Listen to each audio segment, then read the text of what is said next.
spawn front-page headlines from coast to coast about the virtual prison he ran on a plantation one county over, and about what lay behind the farm's prosperity and the murders both, a form of slavery that had survived in the South for generations after Appomattox. Each day's paper brought new details of the slaughter, new glimpses of the brutal months and years the victims endured before meeting their ends. The revelations tore at America's faith in its own virtue.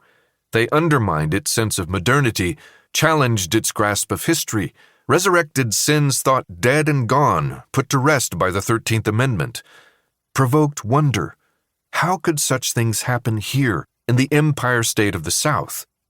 How could they happen now, amid the inventive dazzle of the 20th century? How could they happen at all? A century on, you might ask the same questions. The whole business remains incredible, the more so because it has so faded from memory. No roadside marker calls it to mind out on the new Route 36. No town square monument honors the dead. Nothing commemorates the drama that brought a pernicious but largely unseen form of indentured servitude to widespread attention, and by dragging it into the light, perhaps helped to hasten its decline. Neither do we have tangible reminders that Georgia's governor at the time, a man vilified for his role in an earlier murder case, earned some measure of redemption through his response to these killings. Nor that, while doing so, he allied with two African-American activists who rank among the 20th century's ablest generals in the long and continuing battle for racial justice. About the only memorial to those clamorous days is here, in an out-of-the-way corner of a sparsely populated county in central Georgia, at the end of an abandoned dirt road, at the decrepit remains of Man's Bridge. It seems too tranquil a setting for the lessons it offers. That the past lurks close, that we haven't learned as much as we think we have, that maybe we never do. Crickets and birdsong fill the air. Fish leap. The bridge's old metal bakes hot in the sun. The river swirls like syrup around its legs. 1. A January weekday at the U.S. Post Office and Courthouse in downtown Atlanta, today the home of the 11th Circuit U.S. Court of Appeals, but in 1921 a busy warren of federal offices. Two special agents of the United States Department of Justice's Bureau of Investigation, the forerunner of today's FBI, were working at their desks on the third floor when up walked a black man named Gus Chapman.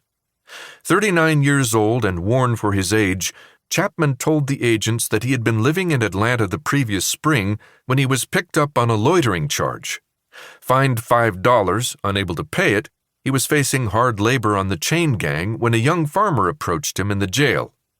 "Come home with me," he said, "and you can work out your fine there. You'll be happy you did. It'll be like a home to you."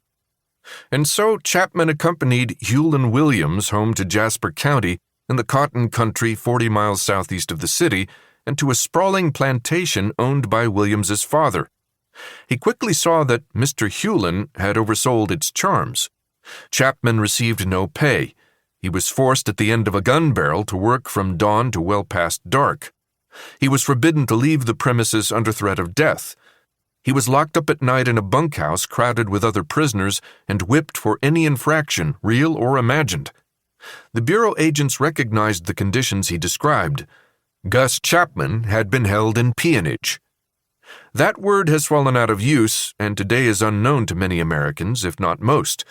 But throughout the late 19th and early 20th centuries, peonage claimed lives by the thousands and ruined untold others. It tore men from their wives and children, stole sons from their mothers, and helped fuel the great migration of Southern blacks to the industrial cities of the Northeast and Midwest in the years on either side of World War I. Chapman was typical of its victims. In one of its many forms, a man, usually black, would be arrested for a trifling or trumped-up offense. Vagrancy, that is, having no job or at least no ready proof of one, was a favorite, as was loitering. Conviction was pretty much automatic and almost always carried a fine and fees beyond his means. A third party would then step forward to pay the fine in return for the